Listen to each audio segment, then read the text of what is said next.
What's up, everybody? Welcome back to Born Ballin', and it is draft time. Let's get it. Today we are going to be talking about some of the top prospects and their perfect landing spots. Let's hop right into it. All right, we're going to start at the top of the draft. Now, the first tier of the draft is probably about 4 players deep, and honestly, I think 3 of the players are going to end up going to their perfect destination. Those 3 players are Cade Cunningham to the Detroit Pistons, Jalen Green to the Houston Rockets, and Jalen Suggs to the Toronto Raptors.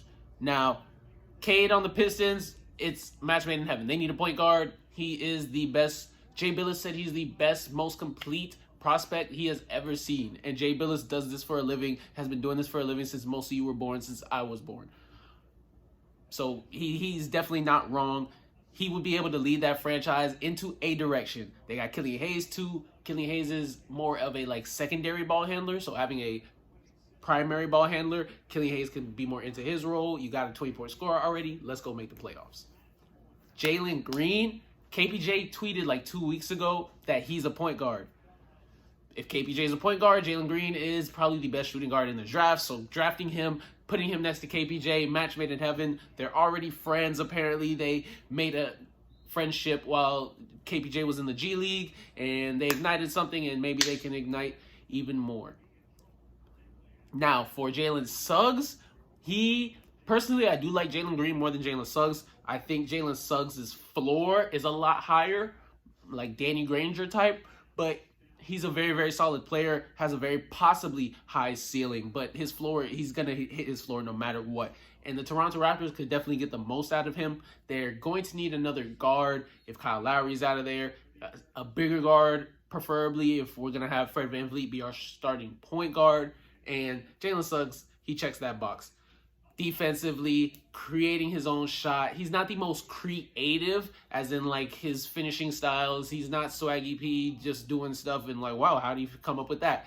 But he's a very solid basketball player. He's going to be very, very consistent, and that's what the Raptors need right now. They need a young star possible that is going to be very, very consistent for them. Now, let's move into the teams that have multiple draft picks. And let's start off with OKC. I'm going to start off with OKC because I believe that they're going to get that 4th player that's in the first tier. Now, I don't think he's ranked 4. He might be ranked 2, honestly. But Evan Mobley is going to be a game changer for whoever gets him. And I think on OKC, that's perfect. They got all the young talent already. They have a young point guard. They got nice wings. They got Poku, who can play 3, 4, even 5. So having Mobley, you got your center.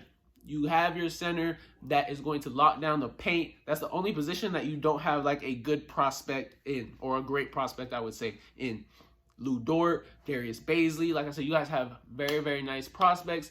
Let's get Mobley in here and let's start making a push, and let's see if these guys can mesh together. Now, like I said, OKC has multiple picks this year, and we already know they got multiple picks for the future. But if they are going to get Mobley, they're probably going to trade up, so they won't have the 4 picks that they have in this draft. Now, trading up, they probably still will end up with another pick, and on that pick, I think that Corey Kispert out of Gonzaga would be perfect for them. You can't have too much shooting. You never can have too much shooting, literally ever. So that's the only other prospect I think they need. They don't have a certified shooter. So getting a big man and a certified shooter, you are ready for the present day NBA. Let's get rolling. I'm ready. The next team I have that has multiple draft picks is the Golden State Warriors. Yep. They got 2 lottery picks too. Are they going to use them both? Are they going to trade up, trade down, get a star now? Don't know that right now, but right now we're just looking at the perfect prospects for them. The first one I have for them is a guy that they're going to need, because if they want to contend, which Curry, Clay, and Draymond all said that they want to try to go get one more chip, then they need a guy like Moses Moody, who is ready to play right now. He is a 3-and-D player. He can go hit the threes for you and play defense literally tomorrow. Literally, you can draft him tonight and go put him on an NBA court tomorrow. He'll be ready to go. So that would be a great fit for them. The next guy I have for them, like I just said, you can't have too much shooting. It's literally impossible to have too much shooting. And Chris Duarte out of Oregon, another shooter, sniper. Honestly, preferably, I like Kispert more, but I could see why a team would like Duarte more. We seen the Warriors do with shooters, so having another shooter on their roster would be perfect for them. The last guy I have is a little bit of a swing for the fences. Now, because the Warriors are going to have multiple draft picks and the way they might end up trading and trade down, they might gain another draft pick. They can make a swing for the fences, and they're going to have to, because all this glory that you guys have could just be wiped away in 2 seconds. Steph, Clay, Draymond, they're all on the other end of their peaks. So let's see where that goes, and we don't know what Wiseman's going to look like. We got a lot of question marks. So let's just take another one. Josh Giddey. He's nice. 6'8" wing. Now, before I saw his highlights, they said he was passing like Jokic, like earlier this year. I was like Jokic. I saw the passes. I see it. He's got the vision. He's definitely got the court vision. He's got the ball handling skills. Will he have the defense? I don't know. We can learn that though. He's got a lot of question marks, but the upside is there. The upside, when you are plus 6'6" and you play point guard or you handle the ball like a point guard, you're gonna be successful in this league no matter what. The last team I have that has multiple draft picks is the Orlando Magic. And honestly, they need a star, like so badly. Like so badly. They need something they can hang their hats on. So this draft, I honestly expect them to try to trade up or trade for a guy who's already solidified. But if they are going to draft a player, here are some perfect prospects for them. First, James Bouknight. He is by far the second most athletic player in this draft. We're going to talk about the most athletic very soon. But he is a wing who could get buckets. He can get buckets. If he gets his consistency down, can play a little bit more defense, he's got all the tools, literally. Just needs to get that ball handling. But honestly, since Bradley Beal, I think that's an easy skill to gain, because I'm a Gator fan, and Bradley Beal at UF, he might have made 12 dribbles his whole basketball career there. Now you see him, he's cooking people. So ball handling, if somebody needs to be able to ball handle, whoever taught Bradley Beal, hit that guy up and you'll be good, I promise. So James Bouknight is that star potential, and honestly, one of those sleepers in this draft that if he became the best player in this draft, nobody would be like, "Oh, that's crazy." Like, nah, you seen the flashes of stuff he does is different.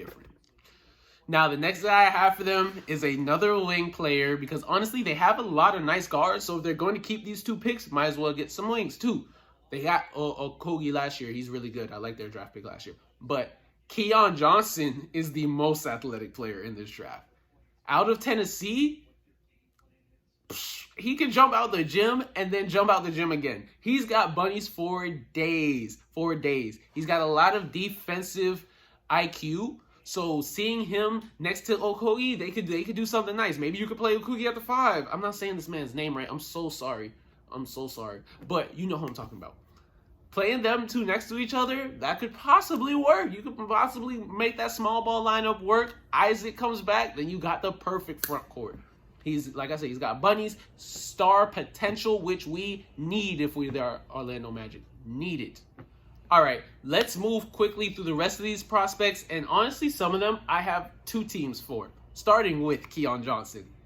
He would also be really, really good for the San Antonio Spurs.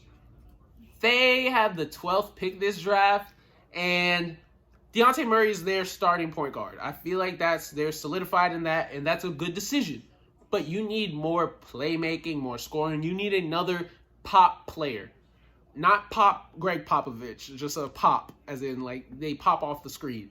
And being the most athletic player in this draft, a very, very good draft, that pops off the screen. So having him, Keldon Johnson too, Keon Johnson, KJ. I think I just did something there. I might have just did something. So that might be something. I'm not going to lie. That might work. The next player I have is the other Johnson in this draft. That is Jalen Johnson.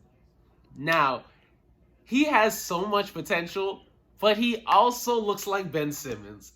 And we just saw what Ben Simmons did, and that wasn't it. So We're going to have to see. He's going to have to play it out. Like I said, look like Ben Simmons. In transition, look great. Defensively, looks good. Big body. Can handle the ball. He's got the tools. Will he get the shot correct?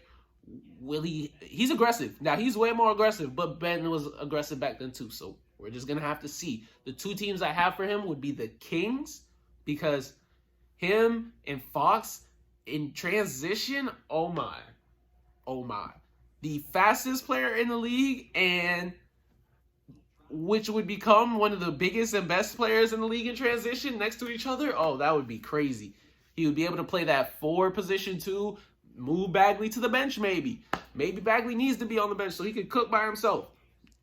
No idea. But Jalen Johnson on the Kings would be a nice fit there. The other team I have for Jalen Johnson is the Cleveland Cavaliers. If they're going to keep the Sexland backcourt together, they're just going to have everybody else on the starting roster be plus 6'8". That's just what we're going to have to do.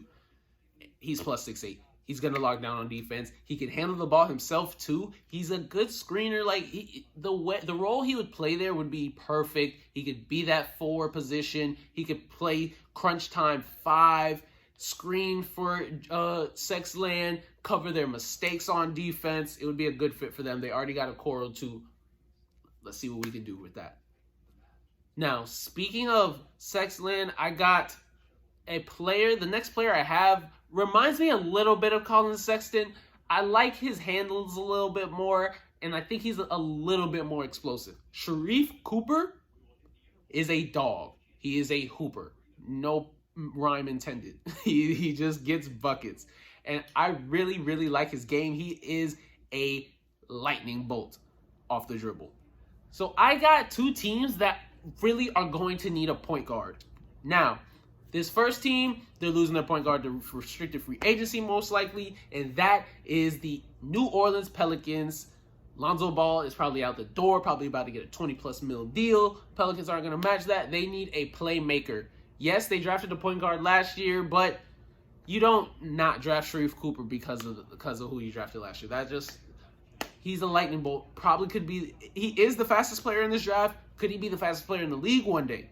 Who knows? And having an elite skill already that I know is going to translate to the NBA, I take that every day over a guy who looks good or better overall than a guy who already has an elite skill. I know I can translate that and form that into something else.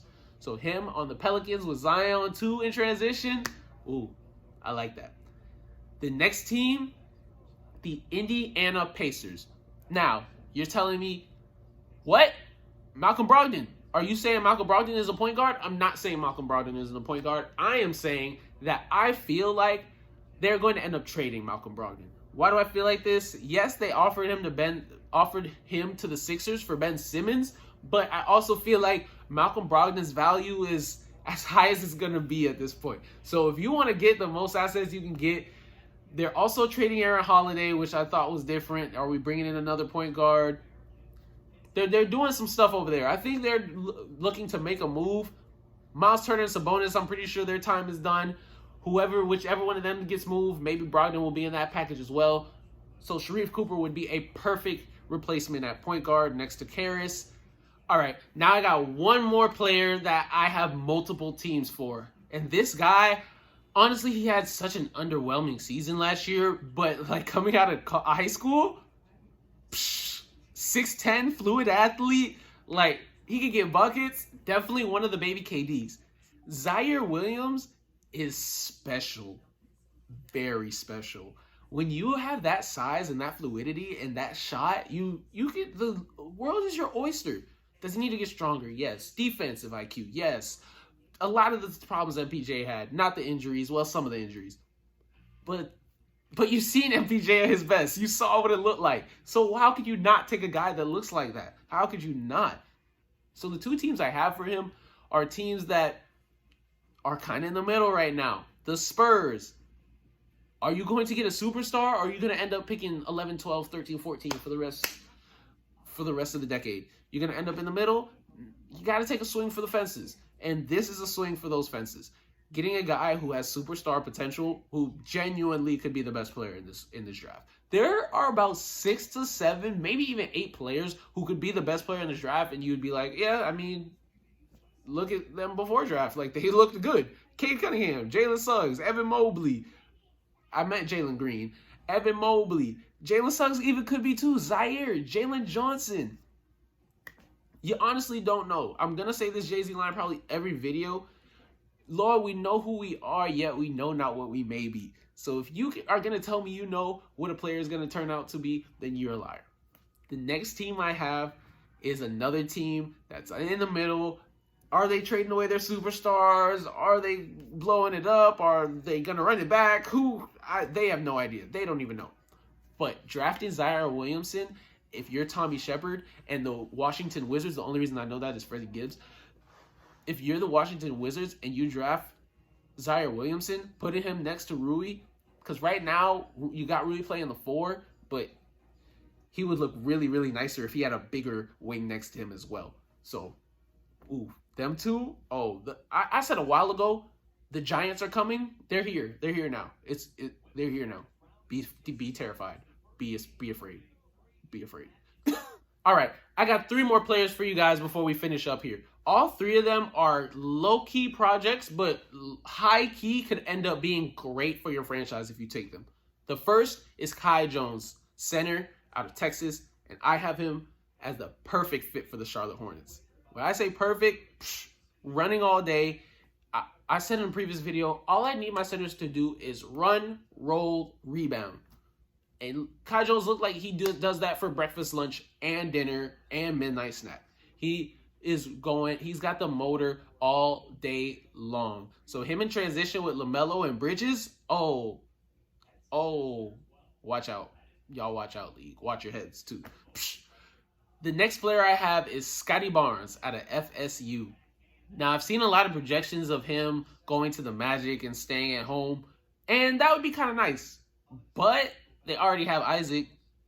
Do you think Isaac is going to be that good offensively to where you can have 2 defensive guys on your team like that?